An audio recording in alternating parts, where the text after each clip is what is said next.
La matinale RCF, le grand invité. Bienvenue dans la matinale RCF. D'après l'INSEE, 15 millions de personnes profitent d'un long week-end et font le pont de l'Ascension. L'occasion ce matin de se pencher sur le début de la saison touristique avec vous, Stéphane Villain. Bonjour. Bonjour. Vous êtes président délégué d'ADN Tourisme et président de Charente Tourisme. Alors, est-ce que les Français ont saisi l'opportunité de ce pont de l'Ascension pour partir ? Oui, ils ont en fait saisi surtout des années difficiles après la Covid, bien sûr tout ce que l'on vit actuellement qui est relativement morose. Et bien ils ont besoin de s'évader, ils ont besoin de respirer, ils ont besoin de vivre des émotions, de voir des choses. En fait, vous savez, on a la chance dans notre bel hexagone d'avoir à la fois des montagnes, à la fois bien sûr des bords de mer, une campagne qui est remarquable. Donc ils ont besoin effectivement de voyager, même en inter, c'est-à-dire en fait à l'intra en France.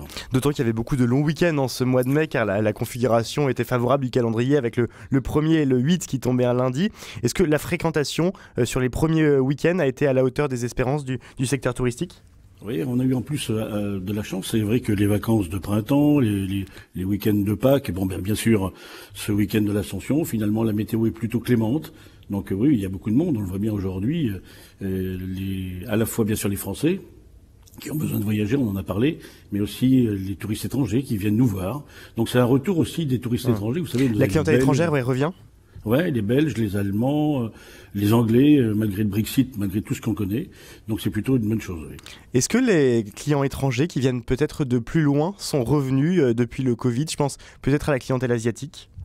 Alors elle est un peu plus, en fait, aujourd'hui, elle est moins nombreuse qu'elle ne l'était antérieurement. Je pense que aujourd'hui, eux aussi vivent de l'inflation. Enfin, c'est un peu plus compliqué pour nos amis asiatiques. Mais on va observer ça, je dirais, durant l'été. Alors revenons à la clientèle française. Justement, où partent les Français aujourd'hui ? Quelles régions sont aujourd'hui appréciées par les touristes français qui se déplacent à l'intérieur de l'Hexagone ? Mais écoutez, en fait, c'est plutôt sur les bords de mer. On le voit bien aujourd'hui, quand on regarde la carte de France des populations importantes durant l'été, c'est sûr, effectivement, tout ce qui est bord de mer. Mais malgré tout, aujourd'hui, on voit aussi qu'il y a une remontée du tourisme vert. C'est-à-dire que les gens ont besoin aussi d'aller se promener, de faire des balades à vélo, balades pédestres. En fait, ils ont besoin de respirer. Donc je pense qu'aujourd'hui, bien sûr, la tête de gondole, si je puis dire, c'est bien sûr les bords de mer, mais on a aussi des gens qui ont besoin d'aller à la campagne, donc la campagne s'en tire plutôt bien. Les bords de mer et la campagne, disiez-vous. Est-ce qu'il y a un impact aussi de la météo ? Vous le mentionniez tout à l'heure, vous disiez qu'on a eu une météo plutôt clémente. La météo, elle a encore un impact, c'est-à-dire que les gens, ils décident un peu au dernier moment de partir ? Bien sûr, en fait, vous savez, de nombreux territoires sont météo-dépendants, c'est-à-dire météo-dépendants, oui.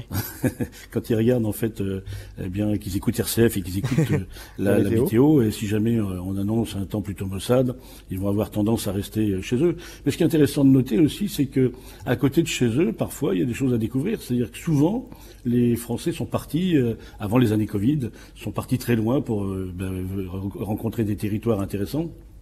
Malgré tout, à côté de chez eux, ils l'ont, ce territoire intéressant. On a plein de pépites, donc il y a beaucoup de gens qui font aussi du tourisme en local. Et vous disiez effectivement qu'avant les années Covid, les gens allaient peut-être plus loin. Ce changement, est-ce qu'il est pérenne ? Est-ce qu'il va subsister ? Vous pensez, ça fait maintenant 2 ans qu'on est peut-être sorti de cette période Covid. Est-ce que cette habitude de partir proche de chez soi, elle continue ? Oui, je pense, parce que c'est vrai vous savez, je dis toujours, on a un patrimoine, qui est important, c'est-à-dire le patrimoine culturel, architectural, historique, préhistorique, gastronomique, viticole. Quand on regarde la France, vous vous rendez compte le nombre d'atouts que l'on a. Donc, c'est vrai que les gens, ils ont besoin aussi, je l'ai dit en préambule, mais de s'évader, et même à côté de chez eux, ils peuvent s'évader.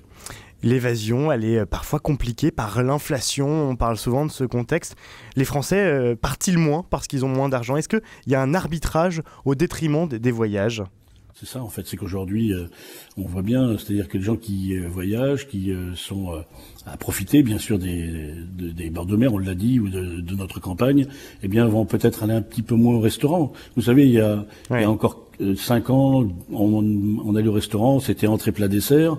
Il y a 3 ans, c'était plutôt entrée, plat ou plat, dessert. Puis maintenant, c'est en fait un plat. On voit bien qu'aujourd'hui, très concrètement, l'impact, il est dans l'assiette. Ah oui, oui. On voit bien qu'aujourd'hui, le panier moyen, si je puis dire, en fait, au restaurant est inférieur à celui qu'on a connu antérieurement, c'est sûr. Et cela rend la situation, j'imagine, compliquée pour le secteur de la restauration? Ben, c'est-à-dire qu'il y a un double impact. L'impact déjà, c'est les saisonniers en fait qui ils ont des difficultés à les trouver. Et puis aussi effectivement, ils se sont en fait un peu organisés différemment. C'est-à-dire que sur la carte, le plat dont on parlait, ben voilà, il est consistant. Il permet à ceux qui viennent quand même se restaurer de repartir assez satisfaits. Et ils essayent de faire en sorte que le rapport qualité-prix soit au rendez-vous. Et c'est vraiment ce qui anime aujourd'hui nos amis hôteliers. Non, je pense que malgré tout, ils s'en sortent plutôt bien. Parce que bon, de toute façon, le monde fait, et on le voit bien qu'en France, il y a encore beaucoup de touristes. Le monde fait que, voilà, c'est quand même le chiffre d'affaires est là. Le chiffre d'affaires est là, mais vous parliez des saisonniers. Alors peut-être arrêtons-nous un instant sur cette problématique de recrutement des saisonniers. On l'entend beaucoup que aujourd'hui il y a peu de saisonniers, c'est très difficile d'en trouver. Quel retour vous avez? Vous êtes président d'ADN Tourisme, Stéphane Villain. Est-ce qu'aujourd'hui les retours que vous avez ils sont assez compliqués pour les restaurateurs et pour le monde plus largement touristique? Bien sûr, on voit bien qu'aujourd'hui c'est un vrai sujet, un vrai souci. Il y a sûrement un problème de logement pour nos jeunes en fait saisonniers, jeunes et moins jeunes d'ailleurs. Et puis c'est vrai que souvent quand on est dans des zones touristiques, malgré tout le logement est compliqué. Donc il faut absolument que les territoires justement où ils accueillent beaucoup de tourisme, eh bien s'organisent. Et on voit qu'il y a certaines communes qui font en sorte de recruter les jeunes du cru, si je puis dire. Donc on est parti maintenant vers plutôt faire du recrutement, vous savez ce qu'on appelle les job dating, mais en local. Est-ce que c'est lié aussi, vous parlez du sujet du logement, y a-t-il un sujet de salaire? Oui, je pense que là aussi, mais d'ailleurs ça a été revu par nos amis de l'UMI, enfin restaurants, hôtels, etc.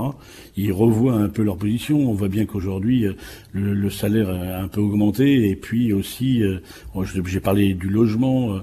Ils font attention, c'est-à-dire qu'il y a beaucoup d'hôtels notamment qui logent leurs saisonniers ou d'autres secteurs en fait très touristiques, qui sont obligés les saisonniers sont hébergés par telle ou telle commune, par telle ou telle en fait infrastructure.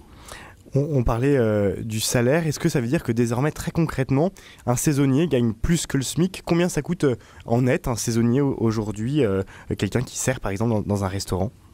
Écoutez, c'est vrai qu'aujourd'hui, on est plutôt sur du 1500, 1600 euros net. Alors en fait, en moyenne. Alors après, ça dépend effectivement des restaurants, plus ou moins huppés. Mais en général, on est dans les 1500, 1600 euros.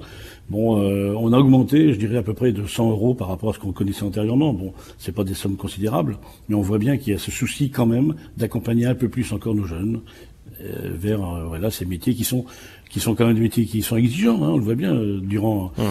Mais bon, voilà, je pense qu'aujourd'hui, c'est indispensable que nos jeunes retrouvent le goût du travail aussi. Y a-t-il des régions de France qui sont plus touchées par ces problèmes de recrutement?